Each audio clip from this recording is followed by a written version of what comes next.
Welcome back to another episode of Beyond the Brief. Today, we're very, very fortunate to have David Benowitz with us. David, welcome. Thank you, Chris, for having me. Certainly. So David Benowitz is the VP of Strategy and MarComms with BRINC. David, why don't you get us started by telling us a bit about your background, which is absolutely fascinating, by the way. Brace yourself, listeners, and then what you're up to lately. Yeah, thank you, Chris, and thanks again for having me here. My day-to-day now is at BRINC, where I oversee both strategy, which includes a lot of product strategy, as well as our go-to-market functions, and then marketing communications. But before that, I was based in China. Right before this, led a consultancy business that helped both kind of consumer electronic companies kind of open into the international market. So think outside of China, and especially into the United States. And also helped a lot of drone companies understand kind of their market space and where they could be building as well. Before that, I worked at DJI, who's kind of like the Apple of the drone space. They have 90% plus market share. Had kind of helped build out their enterprise marketing and kind of their enterprise presence internationally as well, actually as well as in China, and was really a fun experience to kind of be there. So I've been kind of related to drones since my early career, but I've kind of hopped in and out to other spaces too, gone experience from DTC down to kind of more B2B focus as well. I love that. And David, you have your bachelor's in science and economics from GW. How'd you go from economics to drones? I guess you wanted to understand the business side of it, right? Yeah, no, for sure. No, it's a great question. I get this all the time because most people I work with don't know what I studied or any of that. And what it kind of happened was when I was in college, I was really deep in economics. I loved Southeast Asian, like really random stuff, like Southeast Asian economics was like my niche. And I'd really thought about going into finance or consulting. I had a lot of friends who, when I was a sophomore, junior, graduated, got into that field and just hated their lives. And they kind of saw it as like a very copy and paste type career path. And what's kind of about me is I just kind of hate that process. I kind of get really bogged down by like an overly segmented or kind of like I see what's going to happen for the next 3 years. To me, that's a little bit depressing. And so I ended up making contacts kind of through a bunch of different relationships to DJI and ended up interning there and really loving both the marketing side of things, but also how these young companies that kind of remain nimble even though they're large can kind of keep on adapting. And so at that company we'd have basically reorgs every 3 months. And when you're that age, it's fine. Now I'd shoot myself if that happened. But it was really fun to kind of think dynamically about a lot of problems and kind of hop into different areas. And I was able to do that as early as an intern. I was even interfacing with companies like Disney at that time too. So they gave me a ton of leeway that they shouldn't have. And it was just kind of a great experience that really made me want to go back, but also dive into this career as well. So there you were in Shenzhen, and as an American, how's your Chinese? It's passable. I can't like work fully in Chinese, but I can like talk with a designer in Chinese and give them direction in Chinese. I've learned like I did study Chinese a little bit beforehand, so I'm conversational. I can travel alone in China, but when it comes down to like talking the nuances of different things, I have like a bunch of like random drone vocabulary I've like dialed in in Chinese. Like I can talk about thermal cameras in Chinese, but like when it comes down to like day to day, like reading a magazine in China is like the hardest level. I'm not there. Like just below there. And then, so where'd you pick up Spanish along the way? It seems like could not complete opposite sides of the spectrum. Like Yeah. but you Yeah. added that, right? Yeah. I mean, I grew up in LA, so it's kind of like the second language there. So I both studied in school, but also became kind of like a little tongue you could speak out on the side. It's gotten a lot worse though. Sometimes I mix my Chinese into my Spanish now, which is a problem. So I'll like just throw it in there like, wow, that is very incorrect. But yeah, it's fun. I love it. That's fantastic. So you guys at Brink do an awful lot of trade shows and events. You just recently were at IACP 2025, right, in Denver. Mhm. And I read that you had as part of your booth, the ability to actually teleoperate one of your drones. Like, tell us about that and how'd that go over? I imagine that was a pretty hot seat to sit in. Yeah. No, it was really fun. I mean, I think just high level, we've really indexed on events being a really key area for us to grow the business. And what we kind of refer to IACP internally as kind of like our Super Bowl event of the year. And it engages everyone across operations, manufacturing, products, even and obviously of course sales as well. So it's a really big place for us to kind of really promote. What we really prided ourselves on doing is really focusing on kind of having like interesting activations that really engage people. So as you kind of mentioned, we actually let people fly. So I'm in Seattle at our headquarters. We have a station, which is like where drones launch from in the back of our office. So people can actually come up to our booth, have someone train them up, and they could actually fly a drone from here from Denver in Seattle, which was really fun. But we also had kind of my favorite activation was kind of the DFR made easy button, which has always been a play we've talked internally. It's like BRINC, our positioning, and what we really index really heavily with our sales team, we train them like we are the easy button brand. Like if you choose any company that's like the Apple of drones first responder, which is installing drones to respond to 911 calls, we're that. And so we wanted to have both a symbol of that, but also an interactive element of that at our booth as well. So we got a little button. uh, we found a little button shop in China somewhere. So users could actually come up, hit a button, and the drone would launch right in front of them as well. So we really thought through how we can have these activations at that event that tie into our competitive edge, our differentiator as well, to make that kind of like a very seamless conversation from, oh, you see something at a booth that's irregular, that's not normal. You interact with it, you learn something new about the product, and then it becomes a talk track that then pushes you into a more hands-on experience for either flying a drone, talking to someone about your program, all that kind of stuff as well, which was a really fun experience to have. It was like the button was my like little side project for a while now, and it was kind of fun to see it come to fruition.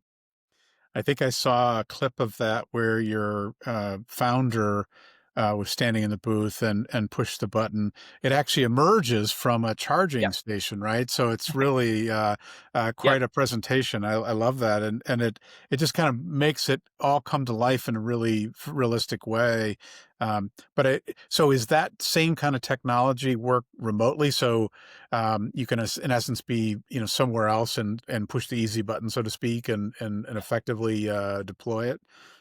Yeah, 100%. So that's, when people are flying at the booth from Denver into Seattle, they're basically flying the same exact setup that we had there at the booth, just outside and accessible to the public per se. But yeah, that's the solution that we offer to our customers is a 911 call comes in, an officer or a firefighter basically is reviewing that as it comes in. They hit deploy, the drone launches that location. So that's really the simplicity of our solution brought into right in front of you at a booth. It's The button's a fascinating. keyboard though, like that's Yeah, sure. the one little Right. jump of creativity. Well, I love it. I mean, half the battle of marketing is making complex things simple, right? And Yeah. so I think that's a really interesting way to do it. And it's undeniable, you push the button and something, very complex happens with absolute ease, which is fantastic. Um, it's a very complicated market though, right? It used to be that there were just a couple of sectors and now there's 10 plus probably, right? And more all the time.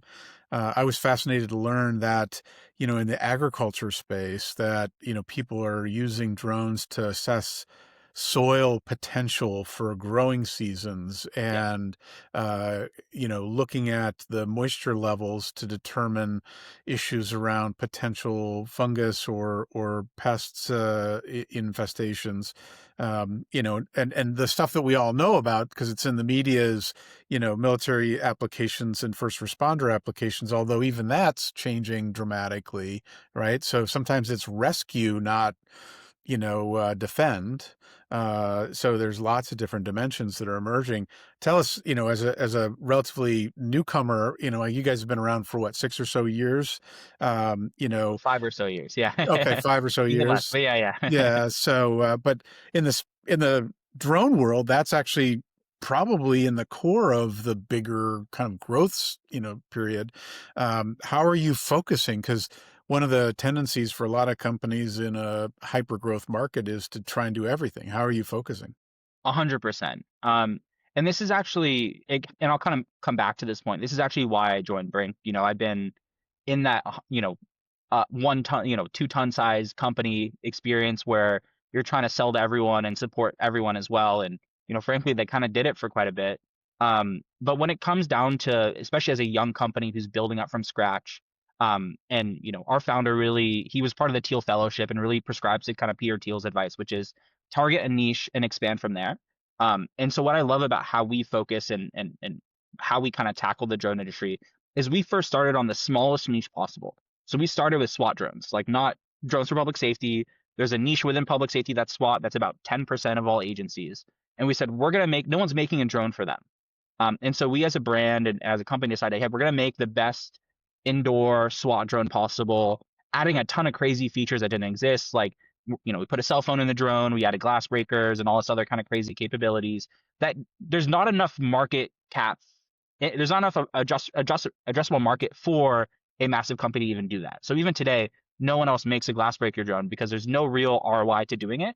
But it makes sense at that step one where you're a small team, you're scrappy, you have some investment dollars, you want to prove that you can build stuff, but also capture some sales, capture some market share, build a brand. We focus on there first. We built 3 generations of product in that category before we started expanding outside of that too. And so we built from that. We're like, what's kind of very unique about us is not only that path, but also how we've structured contracts with agencies and kind of built our whole go-to-market around people are not just buying BRINC today, they're buying BRINC tomorrow as well. So often our contracts include upgrades into the future and a lot of other capabilities too, where we've really built a strong alignment with our customers where they understand where we started, where we've been, how we're so focused on their needs that we are just a public safety drone company. We're not a drone company that did military and then, oh, that didn't work out, we're doing this. Like we always just focus on this. They really appreciate that. They've seen how much we've improved over time. Our first drone wasn't good. Our second drone wasn't good. Our third drone was pretty decent. And now I'd say it's the leader in its category and really is pushing the envelope. And now as we move into these new categories of drones for public safety, a lot of customers really immediately see how we're approaching things differently, the value add we provide, and they want to go with us on that journey. I love it. You guys have been very successful in scaling. I mean, or building. I mean, certainly the market supports you. I mean, you've got 157 plus million in investment to date. With you closed a $75 million round earlier this year to scale the workforce because it's a labor intensive process, right? You have to build these things and then position them and train people. So it's not a, ship and rely on Yeah. distribution and all those other things. So tell us how you've, from a marketing perspective, supported the complexity of the marketplace and the buyer and user dynamics. Yeah, no, 100%. So, we've really been very early on focused on kind of offering an end-to-end solution, and really positioning our services as a competitive advantage versus our competitors. So, what tends to happen in this space is either, Chinese companies or companies that are just drop shipping Chinese-made products, are kind of positioning a very low-cost product in the space with, pretty solid hardware capabilities, that they can just sell and move into the channel and then move into agencies as well and then hope that they succeed. So we kind of built both sub-branding around what we call our safeguard program, where we're messaging not just around the products itself, but also how we kind of ensure your operational capacity and your capability there, whether that's like unlimited repair and replace, upgrades into future hardware, training, all that kind of stuff wrapped into one. So they have kind of like a really easy process to go from 0 to 100 instead of being like, oh, I bought this, let me buy this, and let me train up on this and learn this. As a government employee, they just want to get the service and get the capabilities more so than getting product, and being able to deploy it and ensure that they can deploy it today, but also a month, 2 months, 3 months from now as well. So we really focus on marketing that through our sales channel, training them up as much as possible, and then also kind of positioning the brand, as it relates to that as well. So what I kind of love is all of our like top tier one kind of like brand values, like purpose built, made in America, align with a lot of those capabilities and a lot of those values that we offer to a customer from a differentiator as well. And so what I like to say, and a lot of new salespeople, when I train them up, it's like, look, our brand message is all your differentiators. As you explain the brand, you don't have to poke at your competitors because they're going to immediately make those comparisons because it is the story of BRINC is your differentiators. And that's something I've really been proud of how we've kind of tackled this. And it's deeper than just like go to market strategy. It is actually values as well. And so it's very organic. Our customers feel it, but it's also very well designed in how it relates to the market, competitors, and our differentiators. Got it. In today's marketplace, there's a lot, and you're in a category that faces this, I imagine. There's pressure to align with partisan values or partisan beliefs. How do you how do you navigate that complexity? Because it can be wonderfully empowering and also incredibly toxic all at once. 100%. Yeah. How do you as a marketer keep the organization from getting stuck in the crosshairs, so to speak, of public opinion? 100%. I think America today is, never been more partisan in its sense, and there's always pressure to kind of pull us into it. We've just been very selective on like what things we talk about when it comes down to customers, what they're doing, but also when it comes down to what we respond to as well. The one thing that I do like though is at the end of the day, public safety is itself nonpartisan, and so as long as we rely back on our values and what our mission is there too, we don't really get stuck in it as well. And I think both sides also understand the value to have kind of safeguards around technology. And so we also become thought leaders in that space as well. So we have talking points we walk through our customers. There's actual safeguards we build into our product as well. And so, regardless of what side a particular customer is on, you can imagine our customer leans a certain way. They also see the value of how they communicate about our products and services and how they're providing a service to their community. I'll say at least for this, all of our interests are fairly aligned. A police chief or a fire chief, they are slightly political in its own in a capacity. Like either some like sheriffs are directly voted on by citizens, or they're appointed by city councils. So they are inherently political in nature. They're very quick to pick up on this as well. And Yeah. so it's just providing them a lot of talking points that, make sense to a bipartisan audience in many ways. And they kind of scale it up with us as well. I got it. That's great. So the according to Grandview research, the global drone market in 25 will be, and this is wild how there's so much variability from 40 billion to 83 billion, which is fascinating to me because that's like more than 100% difference, from low to high. You're obviously very focused in a specific niche. What's your TAM, and your goal is to dominate and be the choice across the board. Is there room in there? Is that or do you Yeah. have a sequential process for scaling through kind of adjacencies? Yeah, no, it's a really good call. It's a really good question. I think inherently a lot like, the drone insider in me and drone industry insider in me will inherently kind of say, we've heard a ton about these massive TAMs, but no one's actually been able to achieve them. What I've seen from my experience is, we've had this whole industry be dominated by these Chinese players that are inherently very commodity focused in how they sell and offer products, and that's limited the size of the TAM significantly. So I'd say if you built out like a services addressable market or a SAM, or sorry, not even serviceable, but like a total services value of what the industry's been providing, it's been massive. It's been close to that 40, $80 billion value. But manufacturers and solution providers in the space haven't been able to capture it because it gets eaten up by a lot of these services, sub markets, and whatnot too. So if you were to ask me a few years ago, the services market of drones was much bigger than the hardware and technology market because everything on the technology side was so bottom of the barrel, reach the bottom price and kind of, dump it out when it comes down to volume, that the services side was capturing all that value when it came down to plugging things together, more manual processes and whatnot as well. And I think we're going to see that shift as we kind of move there too. And so, when you ask me about TAM, like, we kind of see like a 10 to $20 billion TAM just in public safety drones. When you kind of get there, like, is that in the market today? No, it's probably like 1 to 4 billion in potential there. But that's because a lot of this is just very commodity focused. And that's not only restricting the size of the market, but it's also restricting the potential value that agencies and public safety can see out of this product because it's holding people back from adopting.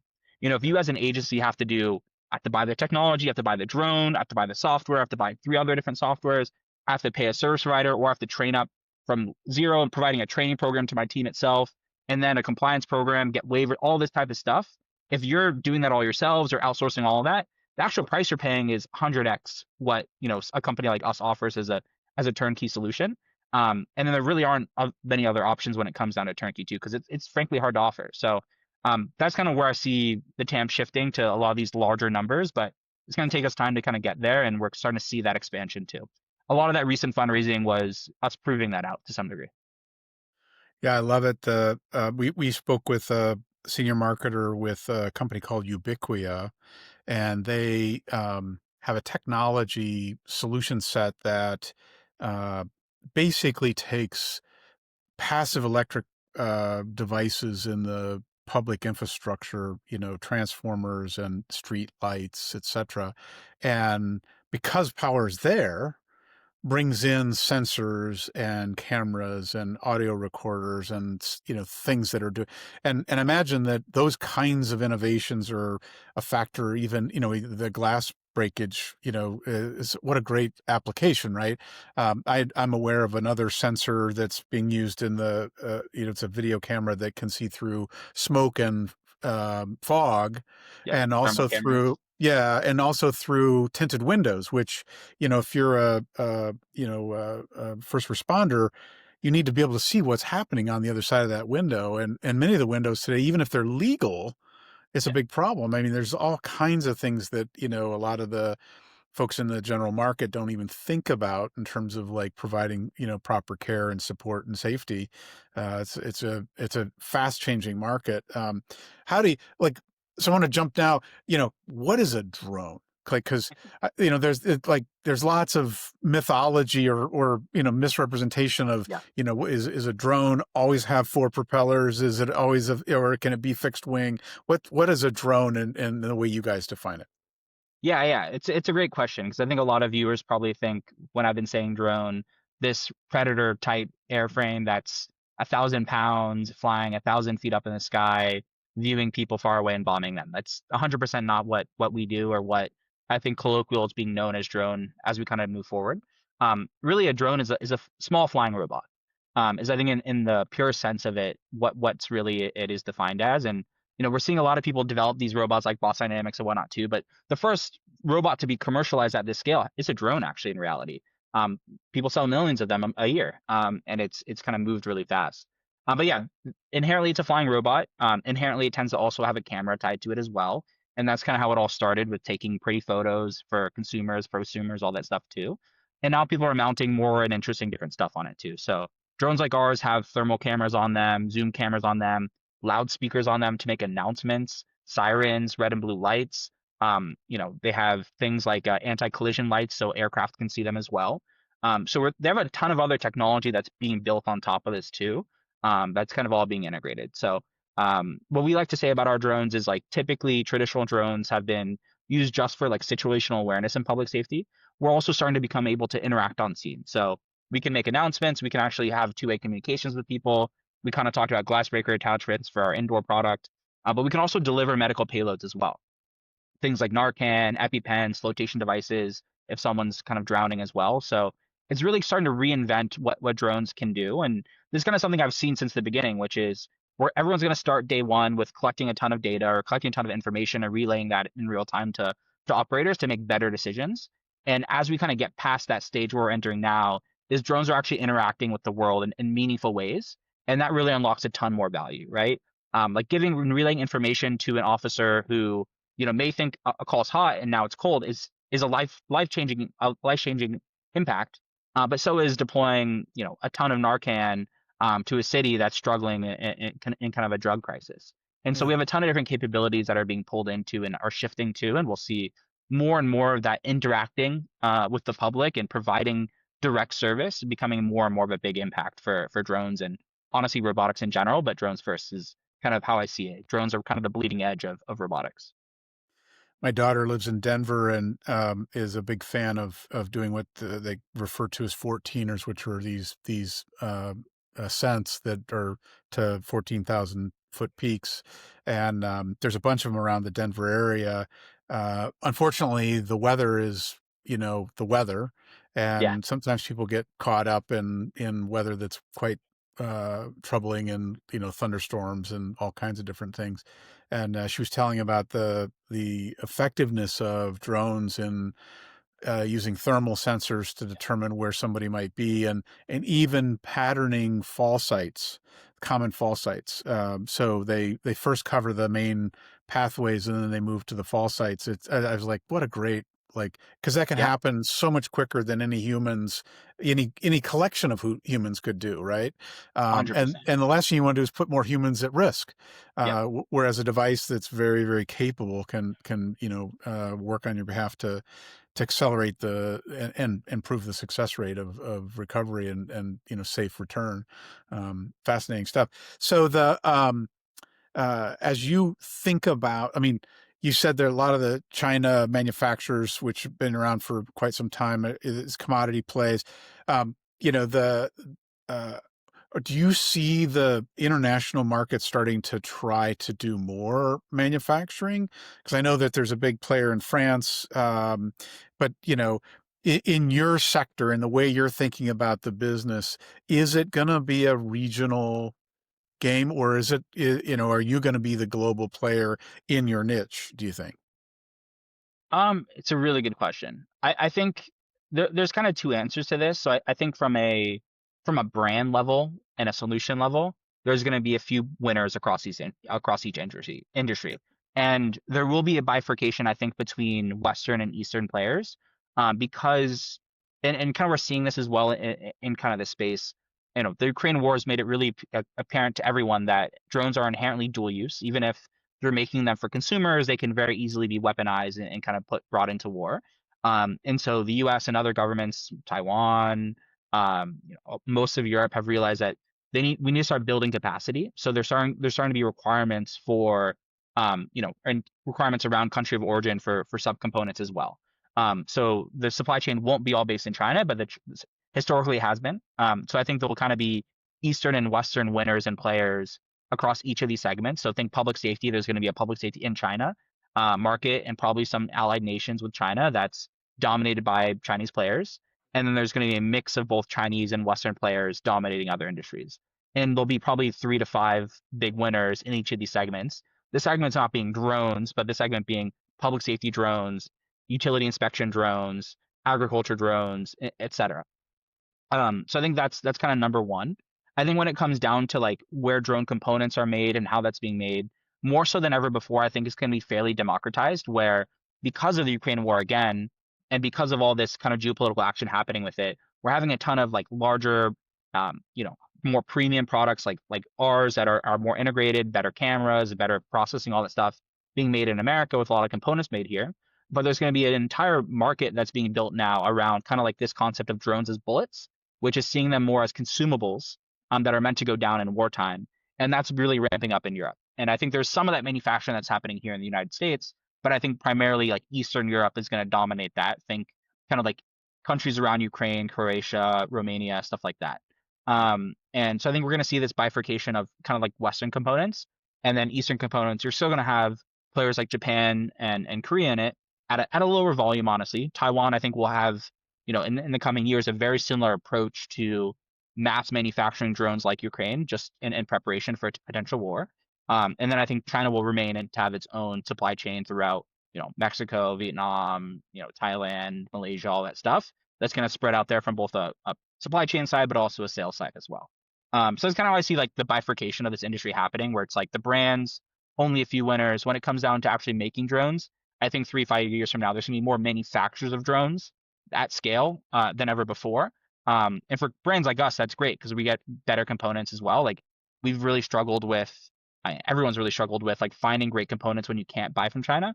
So we've had to invent things ourselves, go back to the kind of found work ourselves, vertically integrate more, which is great in the short term, but we like to have more options in the future too. So it'll be nice to be in a buyer's market in a few years once kind of the supply chain builds out. So that brings me to my next question. It's interesting from a business model perspective, the dependencies of how much do you have to build, make, and assemble versus, like most people think of the automakers as making everything. When they make next to nothing, they really are assemblers in the Yep. end. In fact, many of the manufacturers, I've worked in the auto industry a fair amount, and they have what they call knockdown units where in Brazil for the South American marketplace, they'll ship in all the components and assemble on the ground there. And it's not Yeah. entirely dissimilar to what's happening here or in Canada, because a lot of the US hardware is actually coming from a manufacturing and assembly facilities in Canada. But do you guys, is your plan to build, own, and or to build the core and then have payload and technical packages be, the addressable market add-ons, like, is, or component market? What's your kind of thinking there?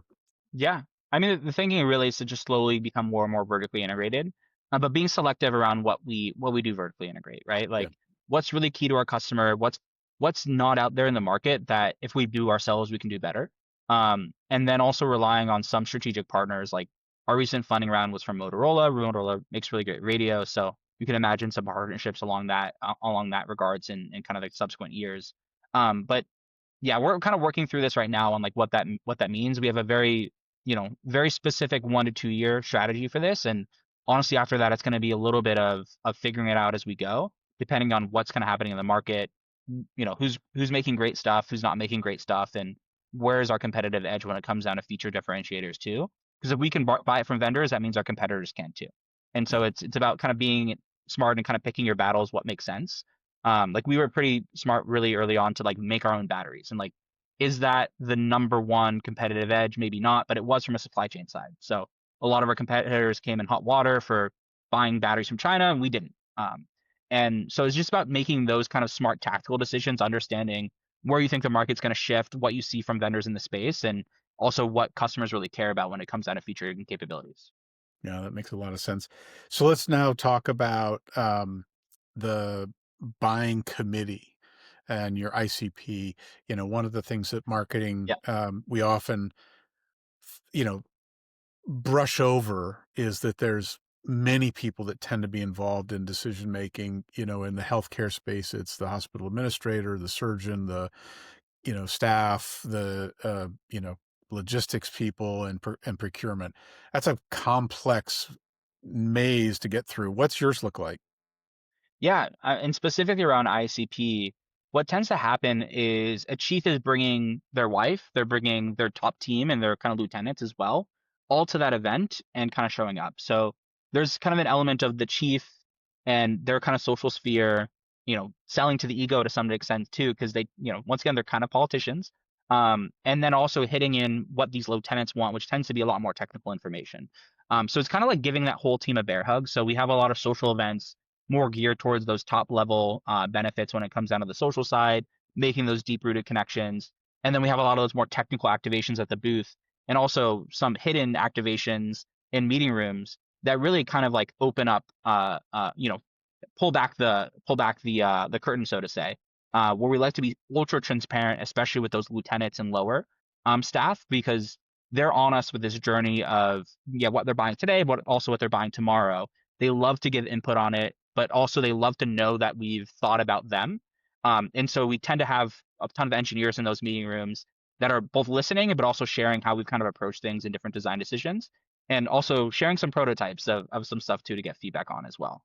So we kind of hug them at all different levels, is what I like to say. And like it kind of starts from that social level, the kind of wow factor, and then down to that technical level, and kind of due diligence aspect. That's like both an alignment of spec to spec, but also an alignment to like once again, it all comes back to those values and that brand alignment. So like they're on this journey with you. They understand what purpose built means to BRINC, which means we're gonna listen to you. We're gonna send engineers to your, if you guys have problems, we're gonna send engineers out in the field. We're not gonna send a CS person to kind of be like, can you reboot that? We're gonna actually solve that problem. And it kind of all comes back in that feedback loop once we kind of finish it. So what's the origin of the name and how does it fit in your brand story? Of BRINC. Yeah. There's a lot of different reasons for it. The one that I like to say, and there's more to it, which I didn't come. The name was chosen before me. Right. I've leaned into the brand, but it really means kind of like pushing both the technology to the brink, but also supporting people who are operating at the brink with technology.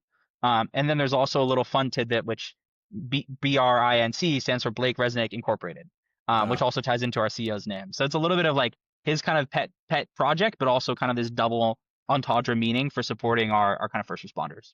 Got it. That makes sense. There's always a reason. There's always a Yeah, somewhere yeah, that yeah. it came from. That's always interesting. So, aside from doing, the experiential stuff, because it seems like it's very much a grip and grin market, on some level, and a emotional decision first, and then a rationalization process to purchase.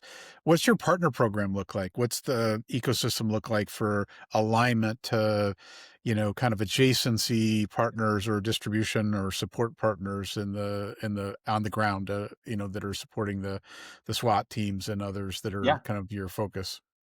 We try to make everything customer facing as vertically integrated as possible. So we have our own training team. They do both individual training once a product is sold, but they also do train the trainer models for agencies. We have our own, CS team fully in house. They both those teams are full like former first responders from every sense of the word. So they're a really fun team to have a few beers with. Our sales team as well tends to be that too. And we only sell direct and through our partner Motorola, so it tends to be a pretty streamlined process. We want to make sure like when we are integrating partners, and we do on certain different service levels that are more on the back end side of things, that we're very careful about how they're exposed to the customer, what we feedback through them as well, and how much control we have over kind of like their final output too. So we kind of make sure that's very streamlined. So on the go to market and support side, it's relatively limited. But when it comes down to the product angle, we tend to focus a lot on things that are going to be meaningfully impactful to our end users and their capabilities. Like we partner with companies like ResTube, who does like flotation devices for like water rescues and stuff like that as well. And then a ton of different software partnerships that are a lot more known, which gets this technology a lot more integrated into daily operations for end users. So kind of that tends to be where our partnership strategy is focused on. And our go-to-market side, we tend to try to own as much of it as we can, but also being aware where we want to pull in partners like on waiver support and other things like that that are a little bit out of our wheelhouse. Got it. Got it. So as you look to 2026, what's in your plan that wasn't in your 2025 plan? A lot of it's just scaling, to be honest. Right. Like we're gonna change a little bit how we sell, but it's generally working. It's just kind of revisiting like minor SKU stuff. But a lot of it is just kind of doubling down on kind of what makes us grow. So, we're selling a ton of these DFR launch sites. We're hiring a ton of people to support doing that, right? So each customer gets a PM, like a project manager and a customer support success manager tied into that. So hiring out enough of those to be able to scale up has been a big of our focus, but also expanding our manufacturing capability both from a square footage perspective and a headcount perspective. So we were doing the math like a few weeks back. We've 3x our manufacturing team. We're probably still going to 2x it through Q1, Q2. So a lot of it's coming down to just supporting the kind of growth model we have and kind of getting that to scale. That's fascinating. Is there anything that, in 2026 or that you did in 2025 that you're going to stop doing in 2026? I mean, from a marketing and like a product standpoint, like there are a few things when it comes down to like a service or product level thing. But from a marketing and kind of a product level and a partnership level standpoint, we've been such a focused team. What I like to say, it's like we're not continuously operating very much. Like I don't have like a huge ads team that's just running ads on the regular and like they're upping or downing their spend. It's like we do some of that, but like in reality, we're so project focused. We're really key focus on the big projects that are going to make the big wins for the company, since we're still a very young company, young brand that's new and growing. And so for us, there's not much that we're going to stop, but more that we're going to add on top of that. But just because we're doing kind of the bare bones today, just because we're a small team in a company that's growing very fast, and kind of we'll probably end up having to scale up and then potentially scope down what projects we're doing a little bit too as we kind of go through that growth process. Got it. Are there any, I don't know about you, but I have a to-do list that I keep, and there's always stuff on it that keeps moving to the bottom of the list. So two sides to the question: is there stuff on your list that is going to finally make it to the top in 2026? And then also, what's your test and learn agenda as you look to the year ahead? Yeah, no, for sure. So I kind of on that first one, the to-do list is always like revisit our brand style guide, and eventually give the brand a logo that's not just the name of the company. Right. So I think that's something that we could do a really good job with, and it's making it a priority and kind of investing in it is something that takes a lot of time and a lot of resources. And keeps on getting pushed back because we have a ton of urgent, really critical projects. So I'd say that's kind of like always the two things that we're chewing at, but also kind of always in the background per se. Got it. Um, and kind of like the test and learn process. We tend to do that a lot, especially for everything digital. So just especially as I mentioned, like we're a small team that's mostly hopping between projects rather than a ton of like ongoing programs per se. And so all of them we tend to do a little bit of like a retroactive and kind of understand what happened and does this make sense? Does this not make sense? I think a lot of our learning's been around what makes sense for our audience on digital, because inherently our audience tends to be less digital than a traditional, young brands audience would be, Right. because of our target audience. And so we've done a ton of lesson and learnings there as well of like, hey, like only when you do this type of content and this type of audiences that work and kind of that too. So, digital a lot easier to test on. Events, we're always learning, but you change the event, the way that you approach events changes so significantly. You can't really do like an A/B test that's that meaningful. We can get overall general feedback and understand and learn from it. But it's not going to be like, oh, we're just going to change that one thing and it'll be better. So no, we're changing the whole thing. We're also going to make this better, Yeah. and hopefully we don't make new mistakes. Yeah, no, I totally get it. We're seeing a lot of brands focused on three key areas in the year ahead. One is kind of their prompt readiness, and it's obviously a variable depending on how. I mean, honestly, even if you go to Google, you're kind of using an LLM because the first result is always their Gemini response. The second one is improving analytics and targeting because uh, the biggest challenge out there is everybody's using the same mechanisms for targeting and finding a way to have distinction in targeting is a big challenge. And then the last one that we're seeing a lot of momentum around is building social proof programs. And yours is a category that's prime and critical for see, not say or read, right? Yeah, Because it's such a visual context and there's lots of different points of view that you could show that from, and even the device enables. It's it's almost more thrilling and evocative to see it than it is to read a spec sheet, right? It's 100%. and the advocacy of peer to peer emotionality around that is a really compelling thing, I imagine. Yeah. And I think what's super fascinating about this industry and what's, because I was in loosely in public safety before and kind of like diving in deeper. But one of the things that really got me interested from a marketing perspective was our customers are inherently not competitive with each other. They want they want their competitors, quote unquote, the other people doing what they're doing to succeed as much as they are. Yeah. And so it makes that third point of kind of see and kind of voice of customer become extremely powerful and really enabling. And a lot of our like social events, it's kind of like getting them all in a room to talk together and talk how much they love BRINC, which is awesome. Yeah. And that's why like events in particular are so powerful for us. Because like they tend to have our customers, although they're not competitive, they tend to have a lot of review process over what they can say publicly. So it's a Yeah. little bit of like get them in a room, they're amazing.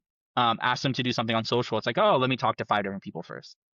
Yeah. It's funny because I've worked in bourbon in the past, and bourbon is a category that is sold through word of mouth.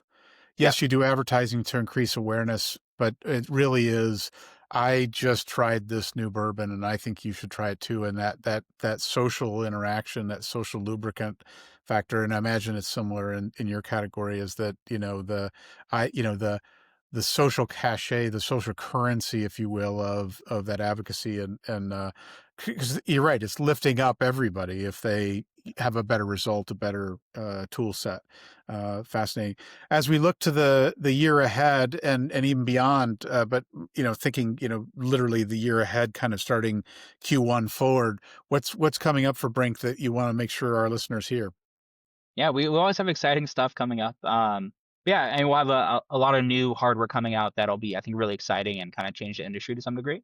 So yeah, we've been working on this for a very long time. So yeah, we're already kind of working on it from the marketing side and working with the product team on it pretty deeply the past few months. So always exciting news to come from us too. Fantastic. And David, really interesting general conversation across the board. Everything we've talked about has been fascinating, and I do want to sit in the seat and pilot one, or at least Yeah. watch somebody that's not going to crash it, because I probably would. Uh, and see it firsthand. But your background leads up to a really interesting place, so much so that Hollywood actually wants to do a biopic on you. What's the name of the film? Who's going to play you, or what's the plot or theme? Yeah, no. I always have this saying to the team, which is like step by step. I say it in Chinese actually, which it sounds cooler. Ibu ibu, but it's kind of like a butchered idiom that I made up when I was much worse at Chinese. But I think that'd be it because like to me it's all about like nothing happens overnight. You have to like go through step by step, even if we don't see what the long-term strategy is going to be. If we keep on dominating at each individual step and just push through it, it'll kind of get us there. And so I think that'd be a really cool name of the biopic. Um, people always say I look like Seth Rogen, so I feel like I have to go with that. Even though I wish I was that funny. So yeah. Well, you definitely smile a lot. You have a great laugh, and he does too. So I see it. I see it totally. For those that want to reach out and connect with you and talk more, what's the best way to find you? Yeah, you can find me on LinkedIn, just David Benowitz. And yeah, thank you. David, thank you again so much for being here. It's been a pleasure. We're going to have to probably find a time to come get you back in a year or so just to catch up on the latest. I'm excited to see those next round of features. Yeah, no, awesome. Would love to. All right. Well, thank you all for joining to the end. And for now, that wraps up another episode of Beyond the Brief. Everyone be well, and here's to growth.